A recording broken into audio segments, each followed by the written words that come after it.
j'avais besoin de dire que je suis pécheur. Parce que imaginez-vous, toujours dans cette histoire-là qu'on a racontée, vous arrivez devant le juge et vous dites, bon ben moi, juge, finalement j'ai rien fait, etc. Le juge pourra vous dire, enfin, si vous êtes reconnu d'un crime, si il y avait les caméras, il y avait tout, etc. Si votre frère ne reconnaît pas le crime, s'il dit, ben non, finalement, j'ai rien fait, etc. Si tout le monde nie ce crime, donc le crime est encore condamnable. Si Jésus-Christ ne va pas jusqu'au bout, vous mourrez. Il est allé jusqu'au bout, il a payé. C'est-à-dire que là, le juge ne peut pas venir vous réclamer.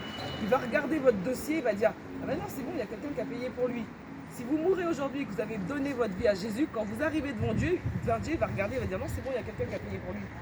Il a reconnu que Jésus-Christ avait payé pour lui. Donnez votre vie à Jésus si vous ne l'avez pas fait. Il revient bientôt. Vous êtes au courant des prophéties qui sont en train d'être réalisées, vous êtes au courant du temps dans lequel nous sommes. Qu'est-ce que vous connaissez du temps dans lequel nous sommes?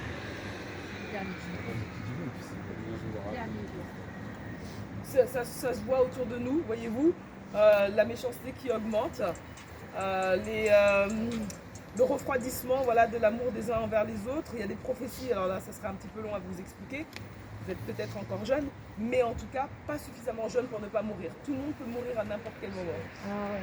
Malheureusement, des jeunes. Il y a des gens qui meurent à la naissance, des gens qui meurent vieux. Tout le monde a rendez-vous un jour ou l'autre avec Dieu. Et vous lui direz quoi? Seigneur, moi j'avais pas le temps, j'avais foot, j'avais ci, j'avais ça. Et le Seigneur dira, mais tu sais, moi je t'avais envoyé des gens qui t'avaient dit attention, attention, je reviens bientôt.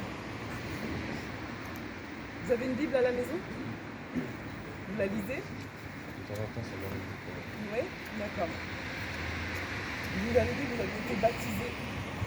À quel âge vous avez été baptisé? Vous savez que le baptême c'est un mariage. Est-ce que vous pouvez être marié à la naissance? Imaginez-vous si vos parents, ah là c'est moins drôle, vos parents arrivent et disent t'inquiète, on t'a déjà donné une femme. Vous allez réagir comment? Mais maintenant vous êtes grand parce que vous dites non, t'inquiète, t'as pas à chercher. Et bien pour son éternité c'est encore plus bizarre. On ne n'est pas chrétien, personne ne est chrétien, on le devient. Et devenir chrétien, c'est un jour quand vous êtes grand, vous avez 18 ans, tant que vous étiez sous l'autorité de vos parents, vous deviez les respecter, on l'a vu, c'est le commandement numéro 5. Mais quand vous devenez grand, vous devez prendre votre propre responsabilité vis-à-vis de Dieu. Vous ne pouvez pas, et même la loi est faite comme ça, c'est-à-dire quand vous faites des bêtises, quand vous avez 17 ans, jusqu'à 17 ans, c'est vos parents qui sont appelés pour venir vous chercher. À partir de 18 ans, c'est plus vos parents, vous prenez votre responsabilité. Le baptême que vous avez fait ne vous couvre pas vis-à-vis de Dieu, parce que ce n'est pas vous qui l'avez choisi. Sinon, ça veut dire que ce que nous faisons là, quelque part, est inutile. Parce que imaginez-vous, il y a des tas de musulmans qui ne connaissent pas Jésus.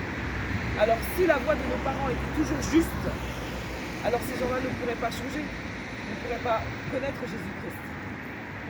Quand on est grand, on est appelé vraiment à s'approcher de Dieu par soi-même.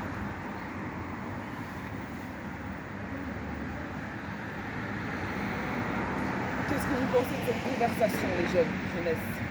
Bah, ça fait réfléchir. Ouais. Oui, si vos parents arrivent avec une femme là, et vous disent on t'a marié avec le bébé, vous allez discuter, vous allez faire bataille. Bien sûr. Ça dépend. Là, c'est la mensonge. C'est les bonnes choses.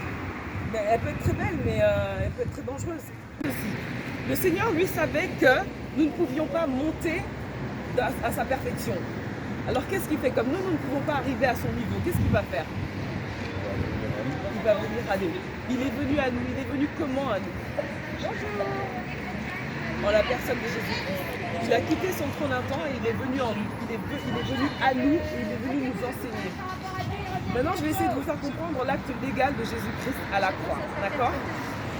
Imaginez une chose. Imaginez que vous êtes parti cambrioler une boulangerie et que malheureusement, vous êtes deux frères jumeaux. D'accord? Vous êtes le frère jumeau qui est parti cambrioler la boulangerie. Et malheureusement, vous aviez une arme et il y a un coup qui est parti et vous avez blessé, vous avez même tué les personnes qui étaient dans cette boulangerie. Vous pourrez voir votre frère jumeau, vous êtes taché de sang, vous pourrez le voir et pour lui dire au revoir, tout simplement. et vous arrivez chez lui, vous lui dites « Ouais, je sais, tu m'avais prévenu plusieurs fois d'arrêter mes bêtises, je sais, voilà, tu vas encore me dire que j'abuse, etc. Mais bon, là, c'est vraiment sérieux. Il y a quelqu'un qui est mort, et là, je sais que je vais être moi-même condamné à mort. Là, il y avait des caméras, il y avait des témoins, je ne pourrais pas m'en sortir. Vous êtes pieux déjà, vous avez rencontré le Seigneur, vous avez mis votre vie en ordre, et vous lui dites « Écoute, c'est bon, donne-moi tes affaires, donne-moi tout. » Vous êtes jumeau parfait. Vous prenez ces habits tachés de sang. Quand la police arrive, elle vous arrête, vous, du coup, vous passez en jugement et vous êtes condamné à mort. À partir de ce moment-là, comment vous vous sentez? Comment vous allez vous sentir? Sachant que votre frère, il a donné votre vie pour vous. Il vous a sauvé. Mal. Mal? Est-ce que vous allez continuer à vivre comme vous viviez avant? Est-ce que vous allez vous souvenir de cet acte incroyable qu'il a fait pour vous toute votre vie? Dans cette histoire, le frère, c'est Jésus-Christ. Il a pris nos péchés. Il a fait un acte légal. Il y a eu la condamnation. Quelqu'un a payé pour le crime. Voyez-vous? C'est ça l'acte légal que Jésus-Christ fait à la croix. Il prend notre place littéralement, pour de vrai. C'est-à-dire que pour de vrai, là, si vous mouriez sans connaître Jésus-Christ, vous arrivez devant Dieu, vous avez volé, on a vu ça tout à l'heure, vous avez admis, moi j'ai déjà volé, vous avez admis que vous avez commis l'adultère, vous avez admis que vous avez menti, nous avons admis que nous étions pécheurs. Est-ce que quelqu'un d'autre que Jésus-Christ pouvait nous sauver? Est-ce que votre mère pouvait vous sauver? Pourquoi elle peut vous sauver? Et comment? Pourquoi m'expliquer? Alors moi je vais vous dire, votre mère ne peut pas vous sauver. Pourquoi? Parce qu'elle-même, elle a commis des péchés et elle-même, elle est sur le banc des accusés et elle attend sa condamnation. Quelqu'un qui lui-même est dans la prison ne peut pas vous sortir de prison. Nous sommes tous dans la prison du péché. La seule personne qui pouvait venir nous chercher dans cette prison, c'était quelqu'un qui était à l'extérieur de cette prison, c'est-à-dire quelqu'un qui n'avait jamais commis de péché. Et c'est Jésus-Christ de Nazareth.